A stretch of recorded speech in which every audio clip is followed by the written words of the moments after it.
de Hormuz seguirá bloqueado. Eso afirmaron el domingo los guardianes de la revolución de Irán, quienes exigieron que Estados Unidos acepte todas las condiciones propuestas por Teherán, entre ellas el pago de compensaciones por los daños causados durante la guerra. Esta ruta estratégica para el comercio mundial de hidrocarburos permanece cerrada por la República Islámica, que ataca regularmente a los buques que atraviesan el estrecho sin su autorización. Los continuos ataques en esta vía marítima, por donde antes de la guerra transitaban libremente los buques, provocaron el fracaso de una tregua alcanzada en abril. Los mediadores instan a ambas partes a retomar los términos de un memorando firmado posteriormente en junio, que establecía una hoja de ruta para abrir negociaciones de paz. El ministro iraní de Relaciones Exteriores afirmó que las conversaciones con Omán sobre el tránsito y la gestión del estrecho se acercan a su etapa final.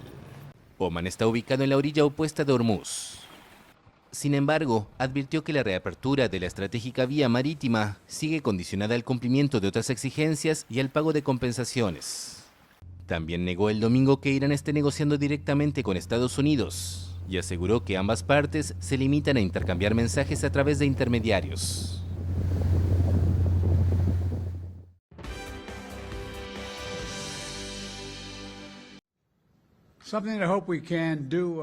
El cáncer que padece el expresidente estadounidense Joe Biden se agravó. Así lo reveló su hijo Hunter en una reciente entrevista con la BBC, quien aseguró que hizo metástasis en sus huesos y otras partes.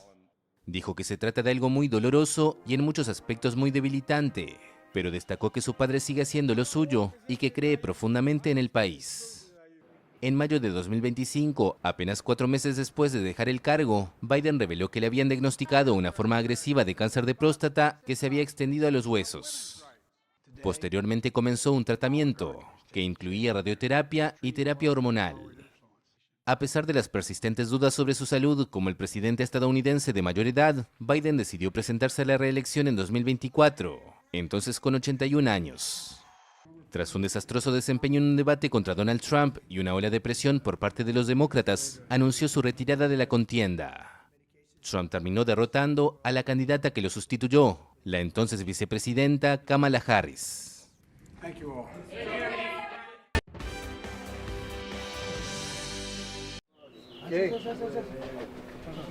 Lionel Messi se despidió el domingo de su padre. El astro argentino del fútbol viajó a su Rosario natal para dar el último adiós a Jorge Messi, quien fue enterrado en una ceremonia íntima. El encuentro se transitó en el mayor de los hermetismos y en medio de un fuerte operativo de seguridad. En las inmediaciones del cementerio se acumularon un puñado de personas, entre periodistas, policías y fanáticos, muchos de los cuales llevaban presentes para despedir a Jorge Messi, figura central en la carrera del campeón del mundo, como padre y como representante. Es el mejor jugador del mundo, la mejor persona del mundo, y es todo gracias a su papá, a su familia, que su papá fue su gran pilar para que mamó todo lo de su papá. ¿Qué nos deja? Tristeza, es como si fuera un familiar nuestro. Me cayó mal, como todos los argentinos que lo queremos a Messi, me cayó muy triste por Messi y por todo el entorno de Messi. Nosotros lo amamos a Messi acá en Argentina, es como viene Maradona y Messi. La familia no reveló la causa de muerte, pero el diario local Clarín indicó que Jorge Messi enfrentaba un cáncer desde hacía meses. Su padecimiento se conoció durante el Mundial 2026, cuando Lionel rompió en llanto tras un gol ante Argelia, lágrimas que la prensa local vinculó a la salud de su padre. Tras ese episodio, la familia confirmó que Jorge estaba bajo seguimiento médico, sin dar más detalles. Al finalizar el Campeonato del Mundo, el capitán de Argentina viajó a Rosario para visitarlo.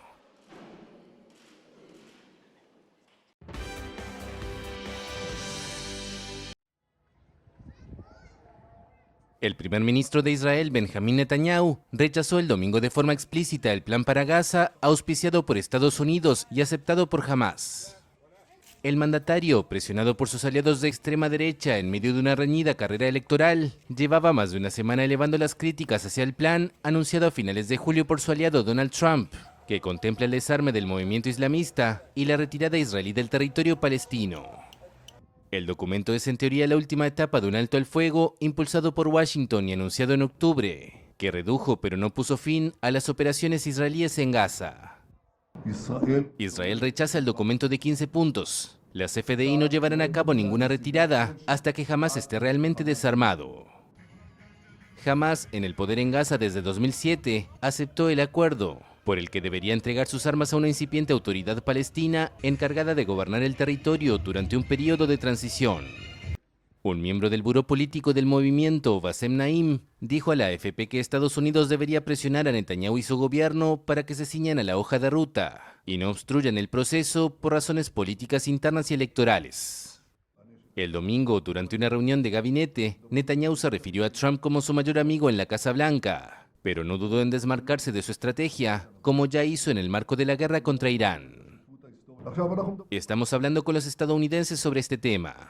Ellos tienen ideas, algunas nos parecen aceptables y otras no. Sabemos cómo mantenernos firmes en estos asuntos. El líder israelí que más años ha estado en el poder aspira a la reelección en los comicios legislativos del 27 de octubre, los primeros desde el ataque de Hamás de 2023 que desencadenó la guerra en Gaza. Los sondeos lo sitúan igualado o incluso por detrás en intención de voto respecto a sus rivales. Y también señalan que el plan para Gaza es muy impopular entre su base electoral conservadora y la de sus socios de extrema derecha.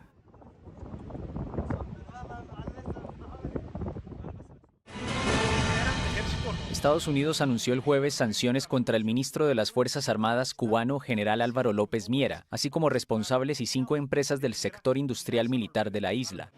Los sancionados están implicados en la adquisición y el mantenimiento de armas y equipo militar en el extranjero destinados a las fuerzas militares y de seguridad, explicó el comunicado del Departamento de Estado. De acuerdo con la legislación estadounidense, los sancionados no pueden tener bienes ni acceder a servicios financieros ni económicos de ningún tipo en Estados Unidos.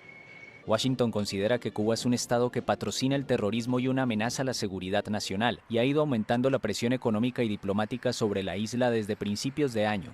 Esta nueva oleada de sanciones llega tras la publicación de un largo informe del Departamento de Estado sobre las actividades militares y diplomáticas de La Habana en todo el mundo desde el triunfo de la Revolución Castrista, en especial en América Latina y el Caribe. Estados Unidos, que tiene a Cuba sometido a un embargo desde 1962, activó este año un bloqueo casi total al suministro de hidrocarburos a la isla. El gobierno de Donald Trump ha sancionado en los últimos meses casi a la totalidad del gobierno cubano. También ha presentado cargos contra el líder histórico de la revolución, Raúl Castro, acusado de haber ordenado hace 3 décadas el derribo de 2 aeronaves civiles procedentes de Florida, cuando era ministro de Defensa.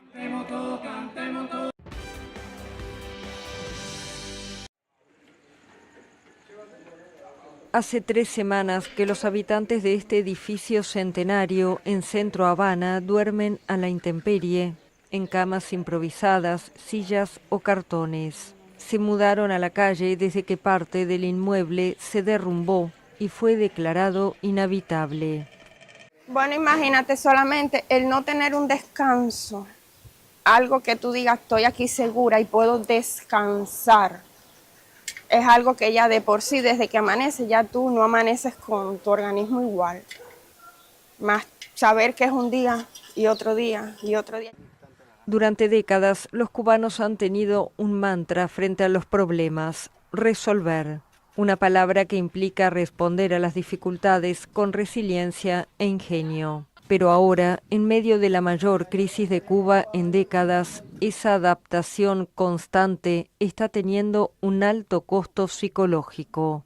Una encuesta realizada en 2025 entre adultos cubanos detectó niveles extremadamente severos de depresión, ansiedad y estrés y encontró una relación directa entre apagones prolongados y una peor salud mental. Tratar de salir para adelante con lo poquito que uno tiene, ir resolviendo salir.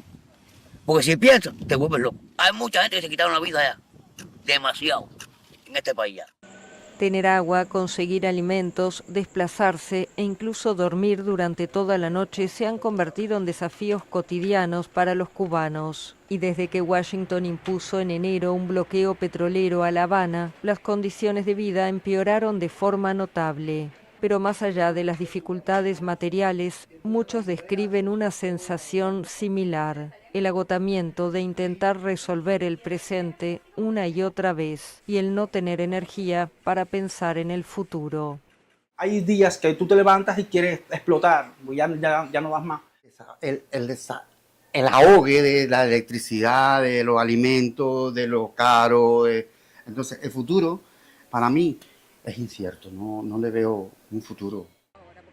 En el Hospital Calixto García de La Habana, donde funciona desde hace años una clínica especializada en manejo del estrés, los médicos dicen que la crisis se refleja en las consultas. Y eso está generando en las familias, en los individuos, un estado de alerta, de alarma, de estrés crónico, porque la familia está pendiente de cómo vamos a resolver estas necesidades básicas, primarias. O sea, no es que me falte una sola cosa, es que me faltan muchas condiciones vitales para poder gestionar la vida familiar. Mientras los jóvenes dicen que es difícil adaptarse cuando la crisis implica poner en pausa planes y proyectos. Tengo que aprender a cómo lidiar con ese entorno que no puedo cambiar ahora mismo. Como muchos, trata de no pensar en los problemas y resolver cada día lo que se pueda, hoy, mañana y al día siguiente también.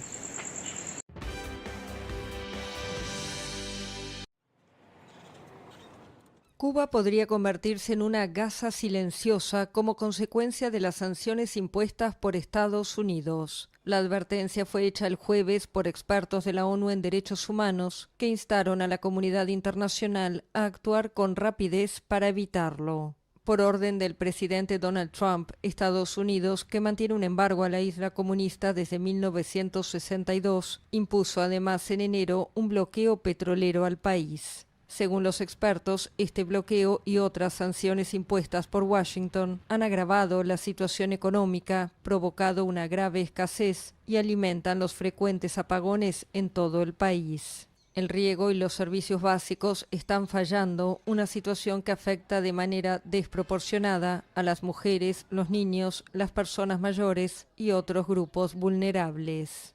Los expertos señalaron además que las agencias de la ONU presentes en Cuba han advertido sobre el creciente riesgo de inseguridad alimentaria, así como sobre la escasez de medicamentos y otros bienes de primera necesidad, y enfatizaron que los alimentos nunca deben utilizarse como instrumento de presión política. Instaron así al Consejo de Seguridad de la ONU y a la Asamblea General de las Naciones Unidas a abordar urgentemente estas amenazas como una cuestión de paz y seguridad internacionales. Los expertos de la ONU son especialistas independientes designados por el Consejo de Derechos Humanos. Por lo tanto, sus opiniones y declaraciones no representan necesariamente la posición oficial de Naciones Unidas.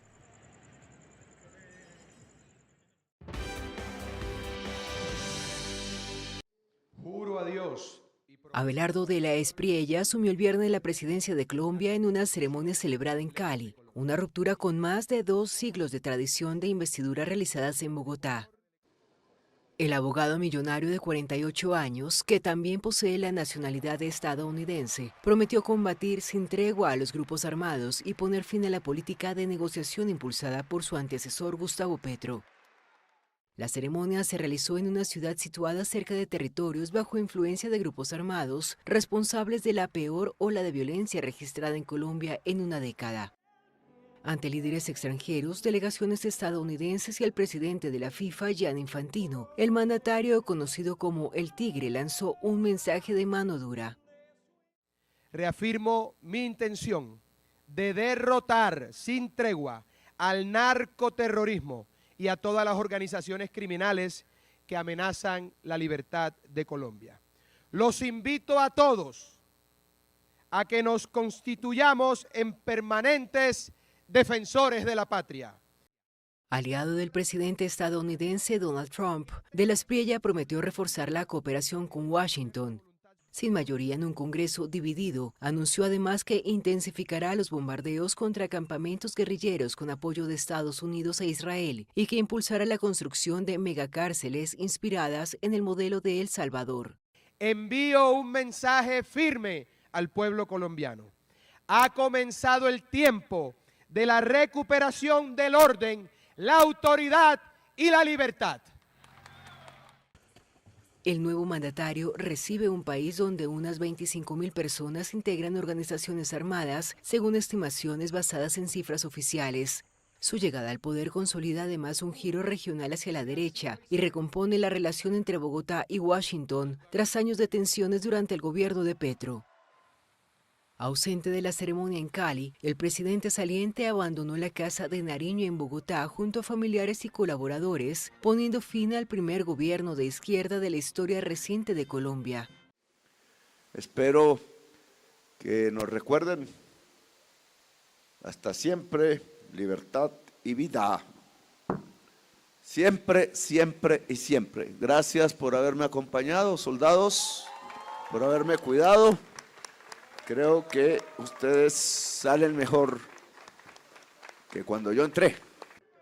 La llegada de la Espriella marca un giro a la derecha en Colombia y un acercamiento a Washington tras años de tensiones diplomáticas entre Petro y Trump.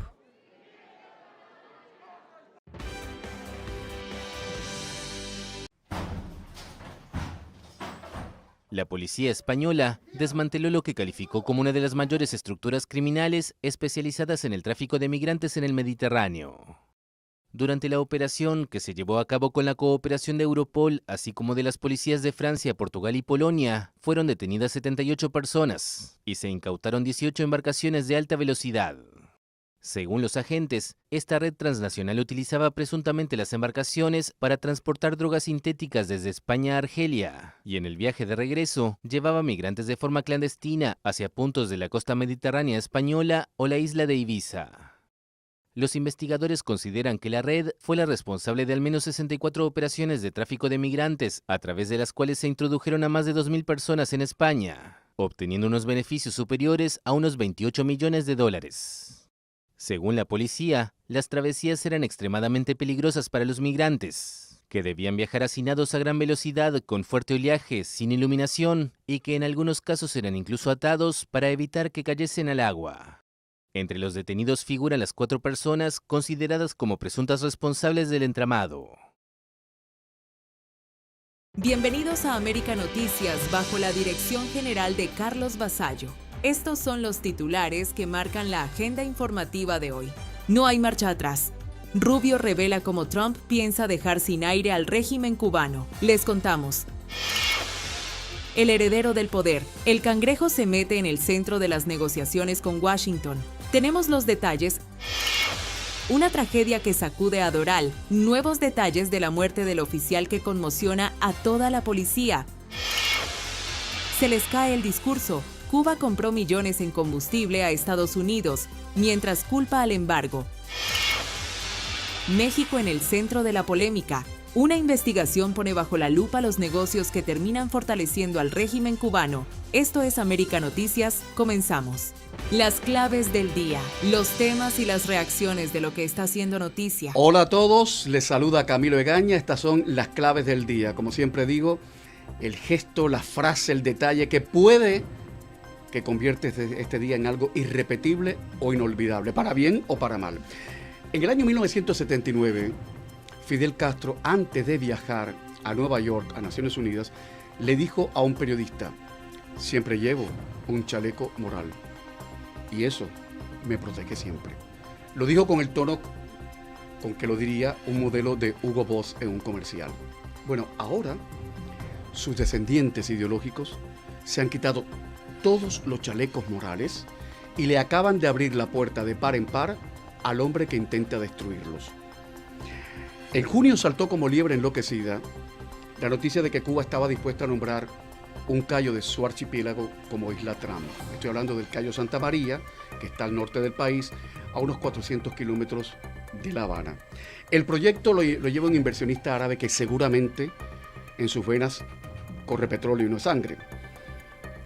Si eso fructifica, será llamado la Isla Trump. Este árabe dice que la familia Trump está al tanto de todo. No se ha concretado nada todavía por la parte de la familia Trump. Lo que sí está claro que podrían comenzar las obras a finales de este año con mano de obra cubana y supervisores extranjeros. De hecho, ya se han dado los primeros pasos para empezar a nivel de la logística básica.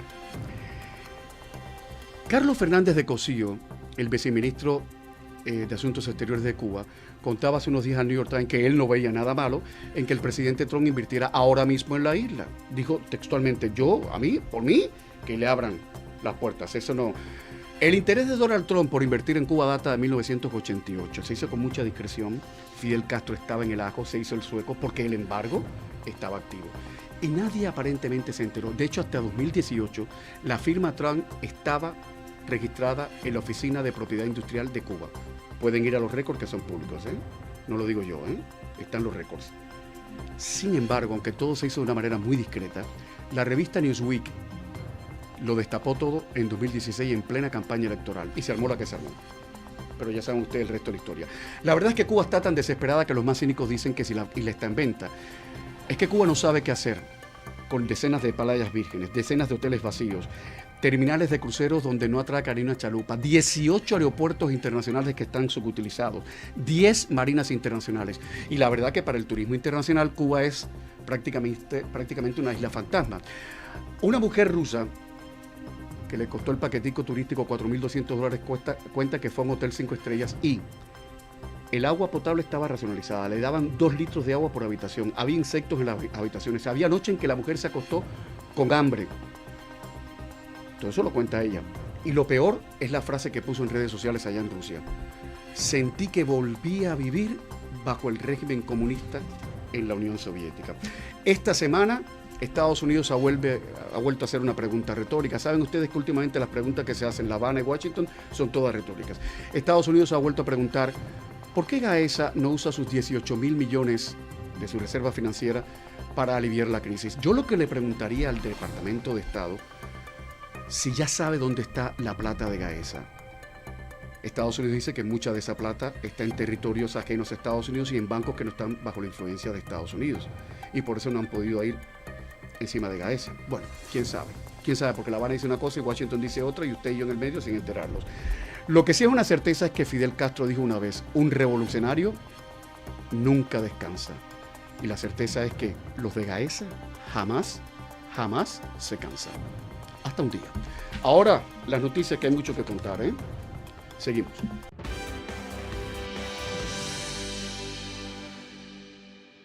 La economía necesita cambiar, y la economía de ellos no podrá cambiar a menos que cambie su sistema de gobierno. Es así de simple. ¿Quién va a invertir miles de millones de dólares en un país comunista? ¿Quién va a invertir miles de millones de dólares en un país comunista gobernado por comunistas incompetentes? Lo cual es incluso peor que el comunismo en sí. Lo único peor que un comunista es un comunista incompetente. Por lo tanto, su sistema de gobierno tiene que cambiar, ya que nunca podrán desarrollarse económicamente sin esos cambios. El secretario de Estado, Marco Rubio, reveló lo que considera la pieza central de la estrategia de la administración del presidente Donald Trump contra el régimen cubano: cerrar una por una todas las vías que La Habana utilice para esquivar las sanciones de Estados Unidos. En una entrevista con el portal Axios, Rubio aseguró que el objetivo es impedir que el régimen gane tiempo con medidas que, según él, solo buscan aparentar cambios mientras mantiene intacto el sistema político y económico de la isla. Su mensaje fue contundente: no hay escapatoria. El jefe de la diplomacia estadounidense afirmó que cada nuevo mecanismo utilizado por el régimen para aliviar la presión será respondido con nuevas acciones de Washington y dejó claro que la estrategia no cambiará durante el resto del mandato del presidente Trump. Para Rubio, la clave no es únicamente imponer sanciones, sino mantener la presión el tiempo suficiente para provocar cambios duraderos. Rubio también aseguró que el régimen intenta proyectar una imagen de apertura con anuncios de reformas económicas y mayor espacio para el sector privado. Sin embargo, sostiene que esos cambios son únicamente tácticos y buscan aliviar la presión internacional sin modificar la estructura de poder que, según Washington, ha mantenido a Cuba bajo un sistema autoritario durante más de 6 décadas. Según Axios, desde el año pasado, la administración Trump ha aplicado más de 2 docenas de medidas contra Cuba, incluyendo sanciones a unas 40 entidades, entre ellas empresas estatales de los sectores bancario, energético y minero, además de restricciones de visas y acciones contra decenas de funcionarios vinculados al régimen. Apenas esta semana, Washington anunció una nueva ronda de sanciones contra 5 entidades militares cubanas y 8 altos funcionarios, entre ellos el ministro de las Fuerzas Armadas Revolucionarias, Álvaro López Miera, por presuntos vínculos con la adquisición de armamento de Rusia y China. Rubio sostiene que el panorama cambió radicalmente tras la caída de Nicolás Maduro, quien durante años fue y el principal aliado político y económico de La Habana. Según el secretario de Estado, Cuba perdió una de sus mayores fuentes de apoyo externo y ahora enfrenta una presión internacional mucho más intensa sin el respaldo financiero y petrolero que antes recibía desde Venezuela. El secretario de Estado también afirmó que, por primera vez en décadas, el régimen cubano enfrenta simultáneamente dos problemas: la falta de un patrocinador internacional dispuesto a sostener su economía y una administración estadounidense que ha colocado a Cuba entre sus principales prioridades de política exterior. Mientras tanto, la administración Trump continúa explorando distintos escenarios para el futuro de la isla. Funcionarios estadounidenses mantienen contactos con figuras consideradas influyentes dentro del entorno del poder cubano y analizan posibles escenarios de transición, aunque Washington no ha revelado públicamente cuáles serían los próximos pasos. Rubio concluyó asegurando que la meta de la Casa Blanca es que, cuando termine la administración Trump, Cuba se encuentre en un punto en el que resulte muy difícil revertir el rumbo hacia un cambio político, una estrategia de máxima presión que, según Washington, apenas comienza. Informó Leticia Grau para América Noticias.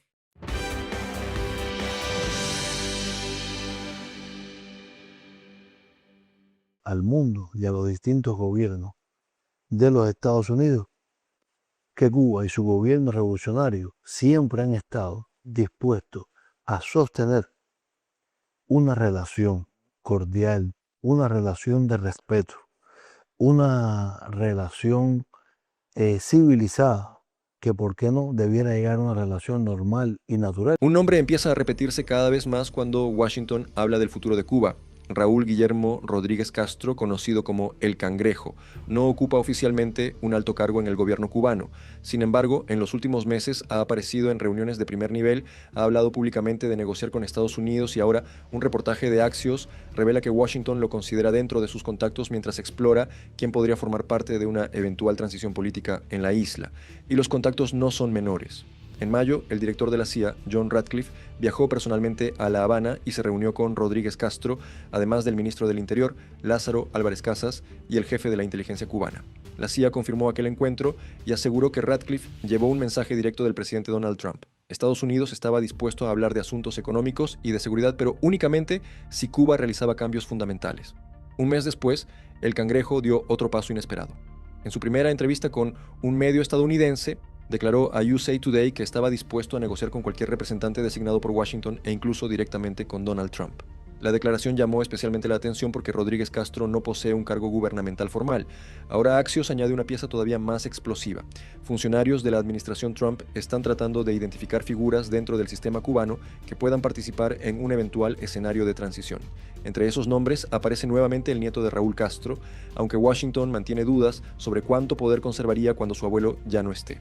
Todo ocurre mientras Estados Unidos aumenta simultáneamente las sanciones, la presión económica y las operaciones de inteligencia sobre Cuba. La CIA ha reforzado sus recursos dedicados a la isla y Washington intenta identificar divisiones dentro de la élite gobernante. Por ahora, nadie ha confirmado que El Cangrejo sea el elegido para encabezar una transición ni que exista un acuerdo político con Estados Unidos. Pero algo sí ha cambiado. Un hombre que durante años permaneció detrás de Raúl Castro aparece ahora sentado frente a altos funcionarios estadounidenses y hablando abiertamente de negociar con Trump. El Cangrejo ya no está solamente detrás del poder, ahora podría estar intentando convertirse en una pieza dentro del tablero. Informó José Pérez para América Noticias.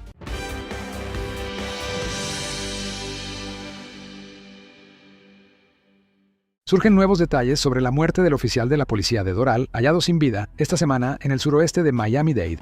Las autoridades lo identificaron como Erwin Fernández, un agente con 13 años de servicio, esposo, padre de 3 hijos y oficial de recursos escolares en la Downtown Doral Charter Elementary School.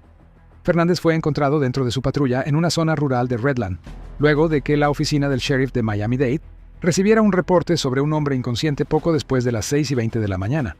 La División de Homicidios asumió la investigación, aunque desde un principio indicó que no existían indicios de un acto criminal. Fuentes cercanas a la investigación señalaron que el oficial presuntamente se quitó la vida, aunque la causa oficial de la muerte continúa pendiente de confirmación por parte del médico forense. La noticia provocó una profunda conmoción entre sus compañeros, quienes le rindieron un homenaje con una larga caravana policial hasta la oficina del médico forense de Miami-Dade. El Departamento de Policía de Doral recordó a Fernández como un servidor público ejemplar. comprometido con la comunidad y especialmente con los niños, mientras la alcaldesa Cristi Fraga pidió acompañar a la familia en este difícil momento y destacó su integridad, humildad y vocación de servicio. Pero esta tragedia volvió a poner sobre la mesa un problema que durante años ha preocupado a las agencias policiales de todo el país: la salud mental de los oficiales.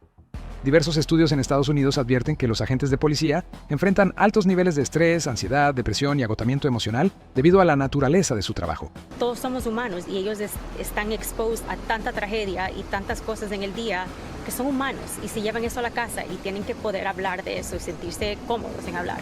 Organizaciones dedicadas al bienestar de los cuerpos de seguridad sostienen que, cada año, decenas de oficiales mueren por suicidio, una cifra que en algunos años incluso supera las muertes en cumplimiento del deber. Programas especializados y la Línea Nacional de Ayuda 988 buscan reducir ese impacto y animar a los agentes a pedir apoyo antes de llegar a una crisis. En Doral, la muerte de Erwin Fernández deja una familia devastada, 3 niños sin su padre y una comunidad que intenta encontrar respuestas mientras continúa la investigación. También deja un mensaje que vuelve a resonar entre quienes portan un uniforme. Detrás de una placa también hay seres humanos que enfrentan batallas que muchas veces nadie alcanza a ver, informó Enrique López para América Noticias.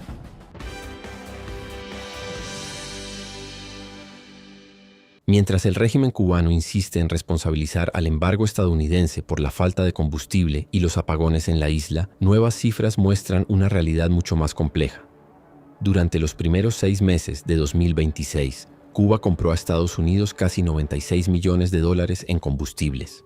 Los datos fueron divulgados por el Consejo de Comercio y Economía Estados Unidos-Cuba y muestran que solo en junio las ventas alcanzaron casi $48 millones, prácticamente la mitad de todo lo exportado durante el semestre. Entre los productos enviados aparecen gasolina, queroseno, lubricantes, propano, aceites minerales y distintos derivados del petróleo. Pero hay una diferencia clave. La administración de Donald Trump mantiene una fuerte ofensiva contra el sector energético controlado por el Estado cubano. Washington sancionó a CUPET en junio y ha seguido ampliando las restricciones contra empresas y funcionarios vinculados al régimen. Al mismo tiempo, permite determinadas exportaciones de combustible dirigidas al sector privado y a ciudadanos que no estén vinculados con el gobierno, las Fuerzas Armadas o los servicios de inteligencia. El secretario de Estado, Marco Rubio, ha explicado que esa estrategia busca favorecer directamente a los negocios privados cubanos y aislar económicamente al aparato estatal. Reuters reportó en marzo que empresas estadounidenses ya habían enviado decenas de miles de barriles de combustible bajo esas excepciones. La diferencia forma parte de una política de presión mucho más amplia. Desde comienzos de este año, Washington ha intentado reducir drásticamente el acceso del régimen cubano al petróleo procedente del exterior, especialmente después del colapso de los suministros venezolanos. La administración Trump sostiene que su objetivo es cortar las fuentes de ingresos y energía del gobierno, sin cerrar completamente el acceso a alimentos, medicinas y recursos destinados al sector privado. La Habana, en cambio, acusa directamente a Estados Unidos de provocar la crisis energética. En mayo, el propio ministro cubano de Energía reconoció que el país había agotado sus reservas de diésel y fuel oil. Y mientras el régimen habla de bloqueo, los números muestran que el comercio energético con Estados Unidos no está completamente cerrado. La verdadera batalla está en quién puede comprar el combustible y quién puede beneficiarse de él. Washington intenta separar al sector privado del aparato estatal. La Habana denuncia una guerra económica. Y en medio de esa confrontación, el pueblo cubano sigue enfrentando apagones, transporte paralizado y una crisis energética que no da tregua, informó Alejandro Montes de Oca, para América Noticias.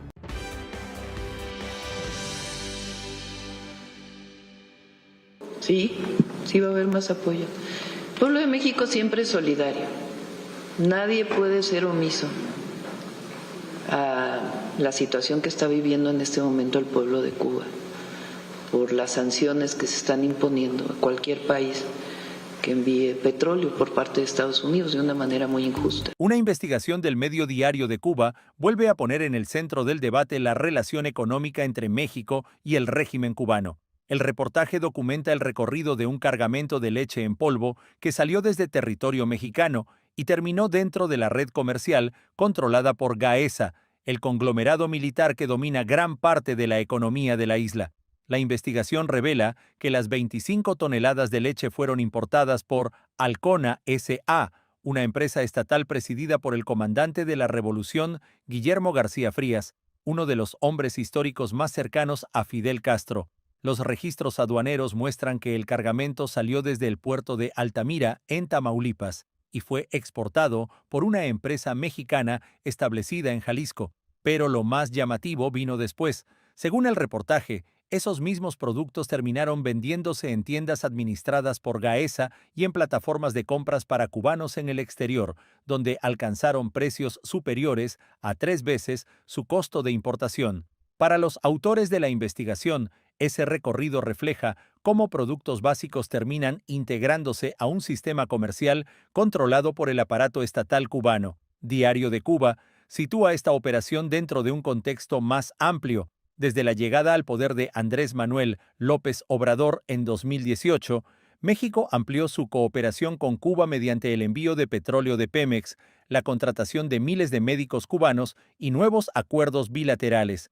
Esa política ha continuado bajo la administración de Claudia Sheinbaum, que este año anunció que estudia ampliar las inversiones y la cooperación con la isla para, según dijo, apoyar al pueblo cubano. Sin embargo, la investigación sostiene que cualquier operación comercial en Cuba termina pasando por un sistema donde el comercio exterior, las importaciones y buena parte de la distribución están bajo control de empresas estatales y militares. En ese contexto, argumenta el reportaje, las divisas que llegan desde el exterior terminan alimentando una estructura económica controlada por el régimen. Todo ocurre mientras millones de cubanos continúan enfrentando una severa escasez de alimentos. Para los autores del reportaje, el verdadero debate ya no es únicamente quién envía alimentos a Cuba. La pregunta de fondo es quién controla esas importaciones, quién fija los precios y quién obtiene finalmente los beneficios económicos de un sistema que opera en medio de la escasez que vive el pueblo cubano.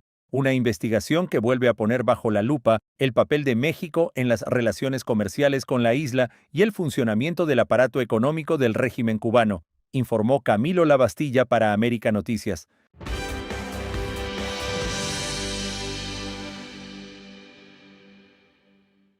Nuevas sanciones de Washington golpean a la cúpula militar cubana. El Departamento del Tesoro agregó a 6 funcionarios y 5 entidades estatales a su lista de sancionados. Natalia Molano, portavoz del Departamento de Estado, explicó el alcance de estas nuevas sanciones. Las sanciones del día de hoy, el objetivo es frenar todo tipo de actividad militar que tenga que ver con la compra ilegal de armas. Y esto es también parte de una estrategia de la región para frenar este tipo de actividades ilegales. A través de un comunicado, el secretario de Estado Marco Rubio dijo que el régimen comunista cubano es un Estado patrocinador del terrorismo que espía a Estados Unidos, arma radicales de izquierda violentos, difunde una ideología marxista nociva y sirve de plataforma para operaciones de Rusia, China e Irán. Al respecto, hablamos con el exagente de inteligencia José Cohen y esto fue lo que nos dijo. Un peligro adicional porque Cuba, la razón por la que hace que los chinos y los rusos y los iraníes tengan presencia en Estados Unidos es para un poquito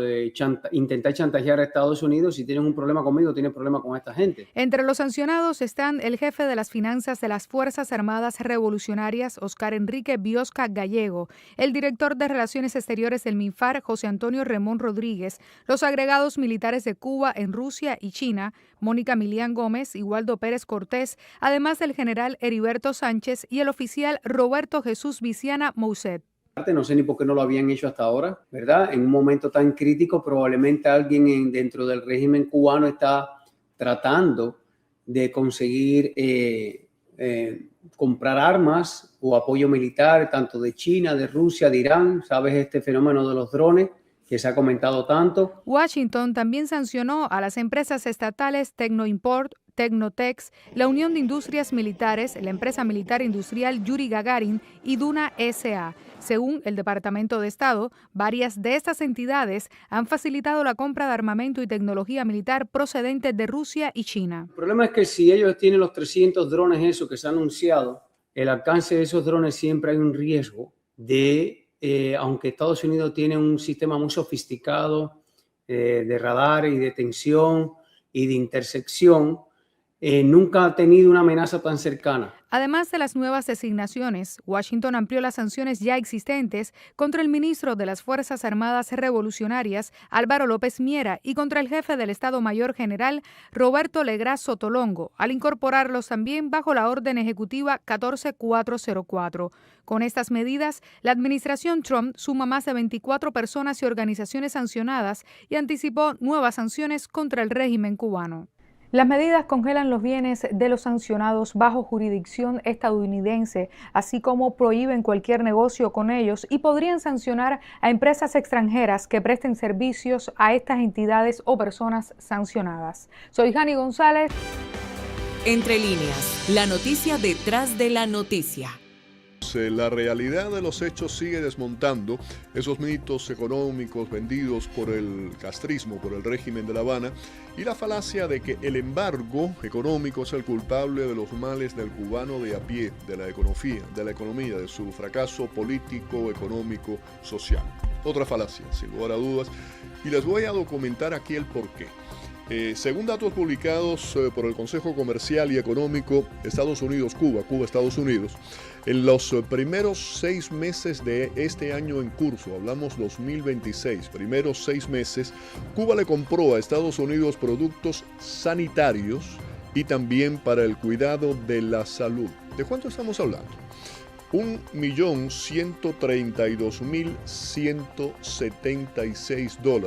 Repito la cifra, en 6 meses, $1.132.176. Esta cifra, de nuevo, es entre enero y junio de 2026. Es la mayor reportada de los últimos 4 años, o sea, ha ido escalando, ha ido en aumento. Y estas transacciones son en el campo sanitario específicamente y suceden en medio de todas esas acusaciones continuas del régimen de La Habana, que trata de culpar, dice que el responsable de la crisis visible, ¿no?, del deterioro que hay en el país, que esa carencia de todo tipo que padecen los cubanos y los hospitales específicamente, se debe al embargo, se debe a Estados Unidos. Y su presión para que se produzca un cambio político interno en el país. Pero esto no para aquí, hay otros renglones que también quería comentar con ustedes. Alimentos y productos agrícolas, por ejemplo, en los primeros 6 meses del año en curso, Cuba compró literalmente 29.745.681 dólares. Exacto el número, ¿eh? Más de 218 millones de dólares estamos hablando. Ahora, ¿en qué se gastó ese dinero? ¿Dónde fue a parar ese dinero? En carne, compra de carne de cerdo, huevos, harina de trigo, leche en polvo. Y muchos se preguntan, ¿dónde están esos alimentos? ¿Llegan al pueblo? No. Hay otro aspecto que es compra de vehículos. Hay 72.210.947 dólares. Estamos hablando, para hacer números redondos, de más de 72 millones de dólares. Esto incluye motos, incluyen bicicletas y también, en todo eso, lo más insólito es lo que les voy a mencionar a continuación. ¿Sabe qué incluye? Azúcar. Importación de azúcar por 315.579 dólares. Ahora, si vemos toda esta información, yo me quedo con 2 o 3 preguntas en todo esto. Uno es, ¿cómo es posible que Cuba no pueda producir carne de cerdo, huevos, azúcar, y que tiene que comprarlo, importarlo de los Estados Unidos? ¿Ustedes qué piensan?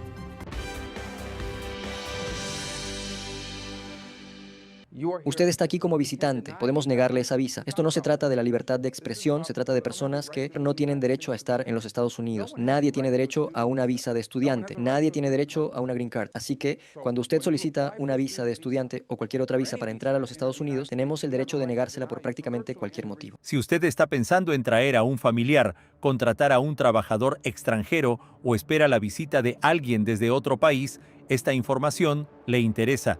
La administración del presidente Donald Trump endureció una vez más los controles para ingresar a Estados Unidos y ahora exigirá que los solicitantes de determinadas visas mantengan sus redes sociales abiertas al escrutinio del gobierno estadounidense. La medida, impulsada por el secretario de Estado Marco Rubio, amplía el proceso de verificación para varias categorías de visas de no inmigrante. Los solicitantes deberán configurar como públicas sus cuentas en plataformas como Facebook, Instagram, X, TikTok y otras redes sociales para facilitar la revisión de su actividad en Internet. Según el Departamento de Estado, el objetivo es utilizar todas las fuentes de información disponibles para identificar a personas que puedan representar una amenaza para la seguridad nacional o la seguridad pública antes de autorizar su ingreso al país. Las autoridades insisten en que cada decisión sobre una visa es, en esencia, una decisión de seguridad nacional. La revisión no solo busca detectar posibles vínculos con organizaciones criminales o extremistas, también pretende confirmar la identidad del solicitante, verificar que cumple con los requisitos de la visa y comprobar que tiene la intención de respetar las condiciones de su permanencia en Estados Unidos. La administración Trump sostiene que recibir una visa estadounidense no es un derecho, sino un privilegio, y que quienes aspiren a entrar al país deben demostrar que no representan un riesgo para los estadounidenses ni para los intereses nacionales.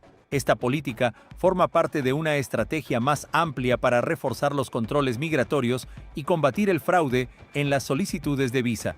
En los últimos meses, Washington también ha incrementado los procesos de verificación de antecedentes, el intercambio de información entre agencias federales y la revisión de perfiles digitales de determinados solicitantes como parte de sus medidas de seguridad. Especialistas en inmigración recomiendan a quienes tengan previsto solicitar una visa revisar cuidadosamente la información publicada en sus perfiles, ya que las autoridades podrán analizar el contenido visible durante el proceso de evaluación. No cumplir con los requisitos establecidos o impedir la verificación de la información podría afectar la aprobación de la solicitud en las categorías de visa incluidas en esta nueva política, informó Camilo Lavastilla para América Noticias. Y que había como un caos aquí pasando, la señora estaba toda sangrienta, dos señoras la estaban tratando de ayudar, dándole alguna ayuda, pero estaban como perdidos, la señora estaba tirada en el piso, no la podían parar, estaba como media ida y sangrando muchísimo. Un nuevo y violento ataque al azar vuelve a sacudir las calles de Miami. Una mujer de 61 años fue brutalmente golpeada mientras caminaba tranquilamente por la emblemática calle 8, en el corazón de la pequeña Habana. El agresor no la conocía, no cruzó una palabra con ella y, según las autoridades, simplemente se abalanzó sobre la víctima y le propinó un violento puñetazo en el rostro antes de escapar. Todo ocurrió poco después del mediodía, cerca de la intersección de la Southwest 8th Street y la 11th Avenida. El golpe fue tan fuerte que la mujer cayó de espaldas, impactó la cabeza contra el pavimento y quedó tendida en medio de la calle mientras varios testigos corrían para auxiliarla. Las cámaras de seguridad de un negocio ubicado frente al lugar captaron toda la agresión. Las imágenes muestran a la víctima caminando con normalidad hasta que el hombre cambia de dirección, se acerca sin ninguna provocación y la golpea con extrema violencia. La mujer fue trasladada de urgencia al HCA Florida Mercy Hospital,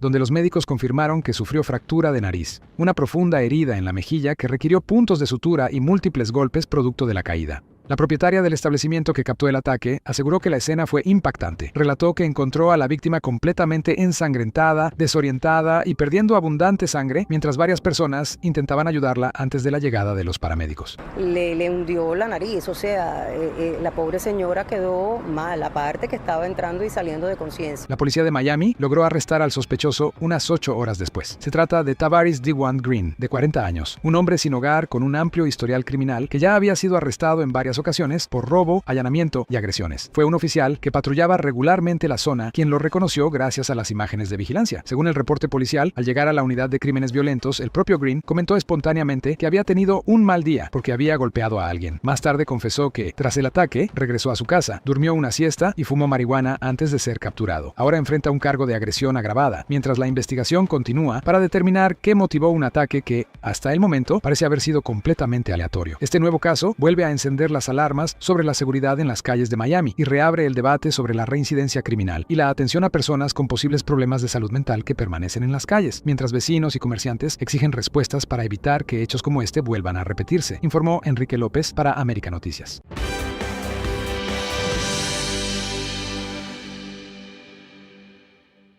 Ir a la playa en el sur de la Florida podría ser ahora mucho más seguro.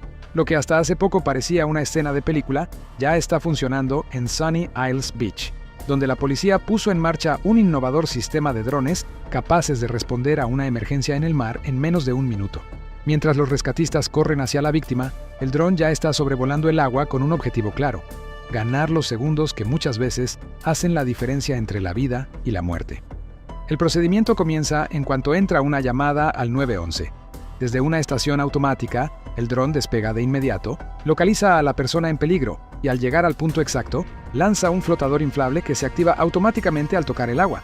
Al mismo tiempo, el equipo puede hablar con la víctima desde el aire, darle instrucciones para mantenerse tranquila y orientarla hasta que lleguen los socorristas. El sistema no reemplaza a los equipos de rescate, pero sí les da una ventaja enorme. En muchas ocasiones, las corrientes de resaca arrastran a las personas mar adentro en cuestión de segundos. Mientras una moto acuática o una embarcación necesita tiempo para salir, el dron ya está ofreciendo apoyo desde el cielo y transmitiendo imágenes en tiempo real para que los rescatistas sepan exactamente qué está ocurriendo. Y los resultados ya son contundentes.